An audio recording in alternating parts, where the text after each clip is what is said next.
Fala galera, beleza? Aqui é o primeiro no ensino médio, segundo episódio do nosso podcast. O tema de hoje é condutas e apostas esportivas. Estamos aqui com o Davi, eu, Miguel, Letícia na gravação, a Alessandra aqui na mesa, o nosso professor Hudson, professor de História, Sociologia e Filosofia. Aí, a introdução é com a Ana Alessandra aí. Então, agora o Davi vai estar fazendo a pergunta. Sobre isso dessas condutas, assim, o que você acredita ser uma conduta positiva? Então, a conduta positiva é quando todos envolvidos nas atividades esportivas, tanto quem está fazendo as apostas quanto quem está jogando, né, quem está sendo os atores assim, desses eventos, quando eles permitem que as coisas aconteçam de maneira natural, quando não há uma intervenção externa que interfira em resultados ou em penalizações aos jogadores. O que a gente tem visto é que tem ocorrido muita intervenção externa para enriquecer algumas pessoas e automaticamente isso tem alterado o resultado de jogos, tem comprometido algumas equipes, principalmente equipes de menor porte. Menor investimento. Exatamente. Aí, o que você acha de uma má... O que é uma má conduta no coletivo, assim? Então, a má conduta do apostador é quando ele começa a utilizar o capital dele para alterar resultados ou, no caso, para conseguir garantir que as previsões que ele está fazendo como aposta sejam efetivadas. E a má conduta do atleta é quando ele é receptivo, ele se corrompe, ele aceita se corromper em troca de alguma vantagem financeira. Ele abre mão ali de estar fazendo o jogo limpo para poder estar ali Se corrompendo. Acaba também que interfere na questão de, às vezes, um time que está brigando para não cair contra um time grande e por causa de um dinheiro que o jogador do time menor vai receber, acaba prejudicando até a própria instituição, né? Sim, e o que a gente tem visto é que jogadores, principalmente da ponta mais baixa das finanças, né, que recebem os menores salários, são os que têm sido mais suscetíveis a essa cooptação, essa corrupção dentro do futebol. A gente não consegue ter números assim exatos ainda, mas isso vai ter consequências muito grandes, já está tendo, na verdade. Sim. E assim, aproveitando que a gente está falando sobre isso, qual a sua opinião sobre os jogadores que participam, né? Porque não só dos jogadores, mas também dos apostadores, né? Porque acaba que prejudica também quem tá ali, que vai no estádio, gasta dinheiro para poder torcer, né? Para poder ali assistir o clube. Sim. Eles estão comprometendo uma atividade que até então era que a população canalizava certos anseios ali, porque o esporte ele tem essa capacidade. Ele acaba sendo uma atividade de lazer, entretenimento, que é acessível a muitas camadas sociais. Então, quando esses indivíduos aceitam se corromper, eles estão acabando comprometendo toda a confiança que muita gente depositou ao longo da trajetória deles. Porque eu vejo que, assim, eu acho que acredito que grande parte das pessoas seja assim, que torcer para um time de futebol vira meio que uma coisa de família mesmo. Passa geração após geração. Que uma pessoa ganha confiança naquele clube, tem uma relação de afetuosidade naquele clube e passa para o filho, que vai passando geração após geração. Eu não vou citar clubes agora, eu vou citar o maior do Brasil nesse momento, mas enfim, não vem ao caso falar do líder do campeonato brasileiro.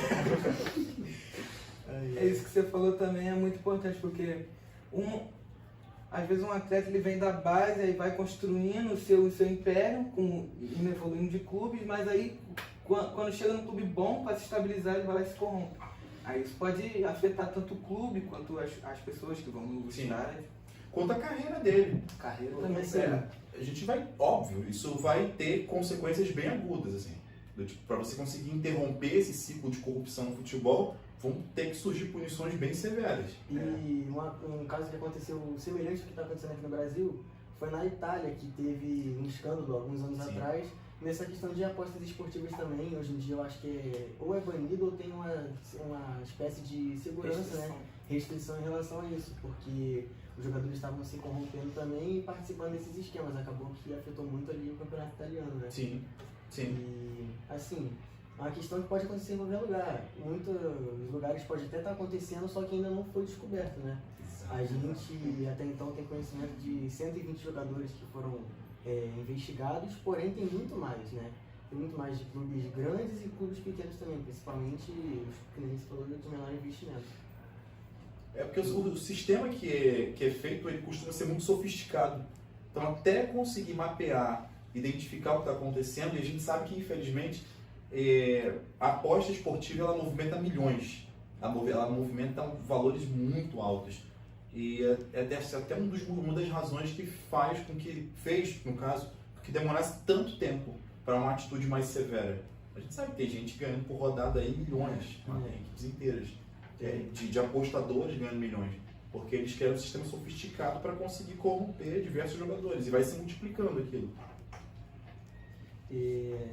Uma coisa também que eu acho assim, até desnecessário é alguns jogadores que recebem salários altos, né? Principalmente os jogadores que estão em mais alto nível, recebem salários estrondosos e participam de esquemas com valores mínimos, né? Para poder, como premiação, né? Que é errado.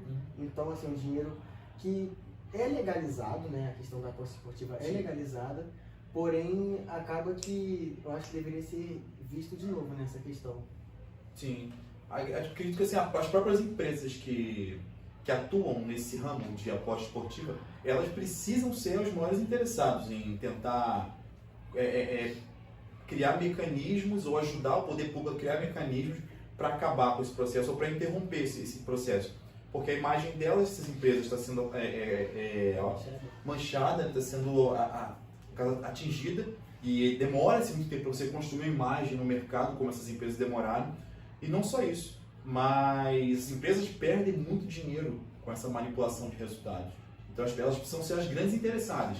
No caso em que existam ou que sejam construídas, a gente sabe que não existe legislação ainda para punir, não existe isso previsto em códigos, no caso penais, no Código Penal aqui brasileiro, mas vai precisar que seja construído algum tipo de mecanismo oficial, né? No caso, previsto por lei para conseguir penalizar quem está envolvido, sejam jogadores, sejam apostadores, seja quem for assim, envolvido. E o que você acha que deve ser feito, né? Não só numa questão social, mas também na questão das autoridades. O que elas deveriam fazer para poder acabar com isso, ou pelo menos diminuir, para que não seja prejudicado, né, os times e também as pessoas, né? Então, acho que aí está a grande questão, né, mais importante. Uma coisa que está acontecendo, acho que é importante, é a exposição de mídia.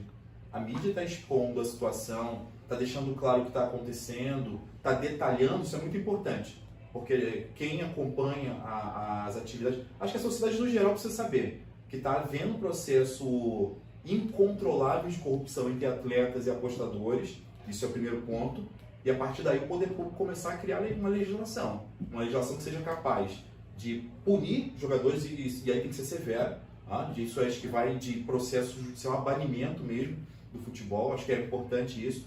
E a gente sabe que muitos clubes de futebol não vão querer mais contratar jogadores, isso já é uma punição, não querer mais contratar jogadores que participaram desses esquemas. Mas acho que banir da atividade esportiva, acho que eu acredito que seja um tipo de punição até justa, na verdade. Porque a atuação deles é uma atuação grave. A gente questiona tanto a corrupção quando acontece em outras esferas, e essa está acontecendo agora numa esfera. E acho que é importante que seja combatida, mas principalmente com bases legais. Porque se for só na questão da emoção, o julgamento, o linchamento virtual do atleta ou do apostador, eu sinceramente vejo que fica o mais do mesmo, não se resolve. Eu acho que tem que ir muito além da exposição de mídia, muito além de uma crítica em meios virtuais. Acho que tem que ter punição jurídica. E aí você consegue interromper esse ciclo, no caso de atletas que se corrompem ou de pessoas que tentam se aproveitar dessa fragilidade da estrutura. Ou até mesmo da direção do clube, né? Sim. Diretores. É interessante porque a denúncia vem de um clube de futebol brasileiro. É um clube, um diretor que descobre que tinha um atleta dele envolvido, ele vai lá e faz a denúncia. E aquilo ali começa a puxar um novelo e vai descobrindo gente em todo canto do Brasil envolvida. É muito interessante isso. Porque a gente sabe que isso, como movimenta muita grana, envolve também pessoas, sabe, que vai de um anônimo até alguém que realmente tem relações escusas e criminosas. Tem muita gente que vai lavar dinheiro fazendo aposta esportiva, isso é fato. E essas pessoas já automaticamente, para lavar dinheiro, já estão envolvidas em ações criminosas. Então, quando a gente vê um diretor de futebol indo fazer uma denúncia, ou mesmo um jogador que foi assediado fazendo uma denúncia, você que é uma pessoa que decidiu fazer a coisa certa, mesmo e com todas as consequências que isso vai ter, porque a gente sabe que tem consequências, que as pessoas vão ser ameaçadas, a segurança delas vai ser ameaçada, não é? Mas decidiram fazer a coisa certa. Então, acho que isso é um processo muito interessante, né? Que é um indivíduo que não lavou as mãos ao ver uma situação errada que estava começando. E aí acabou que abriu um novelo gigantesco a ser solucionado. Verdade. Só dando uma pausa rapidinho no assunto, para de entrada pública do terceiro ano. Nossa toda. Vai lá. Oi, gente. Oi, meu nome é Brenda, eu faço parte do terceiro ano da SESB e costumamos vender doces às segundas e quintas. Uma vez por mês temos trotes e daqui a umas 2 semanas já vamos começar com o Correio do Amor para o Dia dos Namorados. E tudo isso em prol para a gente conseguir arrecadar dinheiro para nossa formatura. E para mais informações, sigam o nosso Instagram, terceirão.sesb23. E é isso, gente. Segue lá, hein? E, enfim, foi muito bom conversar com o senhor, né? Aqui no nosso podcast. A gente está fazendo o nosso segundo episódio e é um tema que acaba que pode trazer também uma reflexão para quem vai estar assistindo, né? Então, queria agradecer a sua presença, a presença de todos que estão aqui, as pessoas que estão por trás das câmeras também. E é isso aí. Valeu, galera! Valeu.